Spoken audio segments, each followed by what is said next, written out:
Hi everyone, I'm Michelle Kelly. Welcome to Be in the Change. I'm going to get started by reciting my inspiration. Our deepest fear is not that we're inadequate. Our deepest fear is that we are powerful beyond measure. It is our light, not our darkness, which most frightens us. We ask ourselves, who am I to be brilliant, gorgeous, talented, and fabulous? Actually, who are you not to be? You're a child of God. Your playing small does not serve the world. There is nothing enlightened about shrinking so that other people will not feel insecure around you. We are all meant to shine as children do. We were born to make manifest the glory of God that is within us. It is not just in some of us. It is in everyone. And as we let our own light shine, we unconsciously give others permission to do the same. As we are liberated from our own fear, our presence automatically liberates others. Marianne Williamson. I'd like to say welcome to everybody who's watching me for the first time, and welcome back and thank you to everybody who has seen me before. I started in 2019 stating I was breaking up with fear, breaking up with shame, and breaking up with guilt as my New Year's resolution, and doing a weekly video reporting back to you that fear, shame, and guilt was not breaking up with me as much as I wanted to break up with it.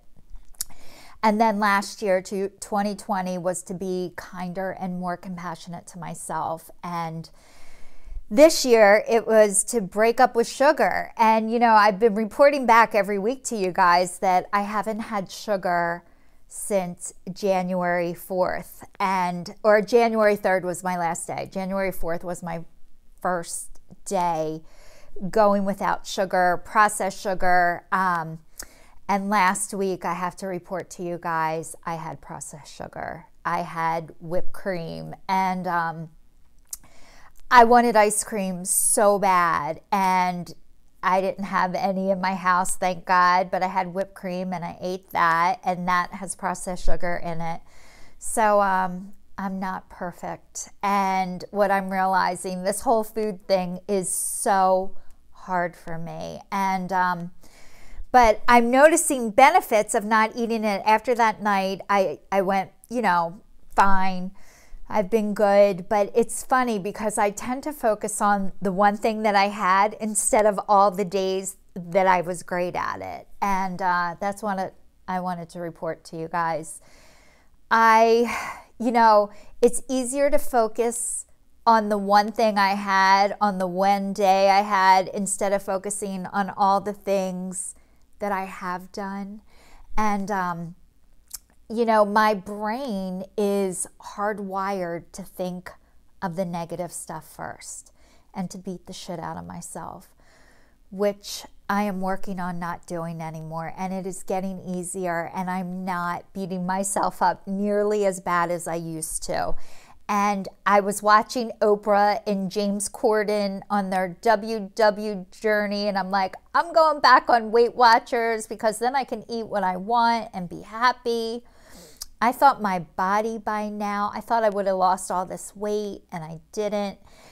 But I have to tell you, I have like a tire that went around my body. Do you ever see little kids and they wear, you know, the bathing suit with the tire around it? I have a tire without wearing one, and my tire is going down. So I do notice that, and that's like a perk. But I think I'm gonna go get ice cream tonight.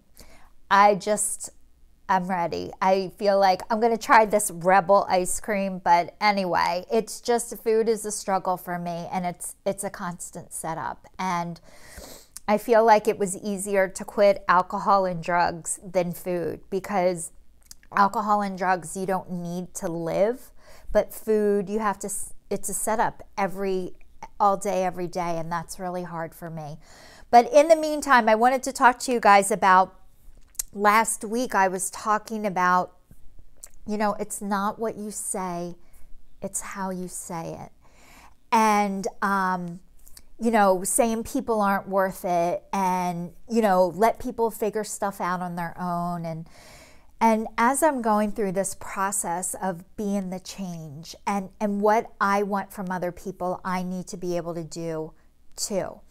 So if I want people to be kind to me, to be loving to me, to tell me the truth, I need to be able to do all that. And I wasn't able to do all that for a really long time until there were people that told me and showed me how. So another part of, expecting people to know better. People don't know better unless you tell them. And it's not just they should know and you're not going to be the one to tell them, or you tell them with a fuck you. So I wanted to tell you one thing that I think every single person needs to know this. I needed to know this. And I don't know if you've ever heard the expression, say what you mean and mean what you say.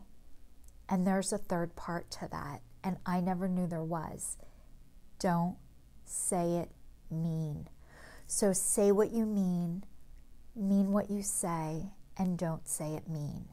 And the don't say it mean part is the hardest part, especially when you're hurt, especially when you're rejected. Like, to not have a secret hidden screw you in there is really hard. At least it was for me. And I'm going to give you guys an example because I'm a storyteller and I do better by visuals, and I think you guys will too.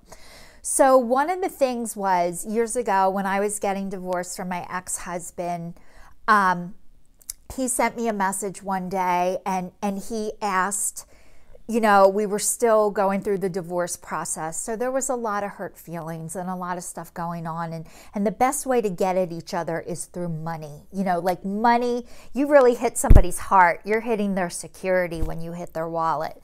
So like, he sent a message to me. He thought I was getting more on my income tax return because my son was in college and I was claiming him because he was living with me. So he sent me this message and he asked me for money. And I said no. And he sent back, I think you're greedy. And I said, years ago, if somebody called me greedy, I would do what they say to prove I'm not greedy. Like, if he asked me for money and then said I was greedy, I would give him the money so he wouldn't think I'm greedy, because I'm not greedy. So what I ended up saying was no. And he's like, I think you're greedy. And I'm like, I'm okay with that. And he said, okay, you're going to give me the money? And I said, no, I'm okay with you thinking I'm greedy. However, the mean part was, I told him I would be handling this paperwork that he was doing from now on. But then I said, I'll be handling the paperwork from now on. However, I won't charge you. So that was my fuck you. So it was, I said what I meant what I said, but I was mean. And so what I learned for myself, when I have that hidden screw you underneath there, it sounds good at the time and it's like, yes, but then after I feel shitty because I know it's not right and it's mean. And when I'm mean, I feel shitty. I might not right that second. I might feel good for that moment, but then I feel shitty. So for me, what I've learned from the say what you mean what you say, and don't say it mean, it takes practice. It takes time. I didn't even know I was doing it at the time. So if you don't know you're doing it, you don't know how to not do it. So what I learned for me for the next time, if I was in the situation, how I could have handled it better was, I will be taking on this paperwork from now on. End of story. And not have that, however, I won't charge you in there. So this is a constant work in progress. And I was never taught this stuff. I was never taught say what you mean what you say, and don't say it mean, and try and be as kind as possible. Start off with a positive. Try and end with a positive. I was telling you guys last week, and if you didn't get a chance, go back and look at my video, but I would say it, start off with a positive when you have to confront somebody and end with a positive when you're confronting somebody. It keeps their mind open. But when I first started to learn how to talk to somebody with a positive first, I would say to my boss, your hair looks nice. Can I leave early? I wasn't good at it. So this is a practice, but I'm still practicing. I'm getting better at it. I'm getting better at saying nicer things to other people because I'm getting better at being kind to myself. So I want to say thank you to everybody who's watching me, and please stay safe, stay tuned, and I will see you all next week.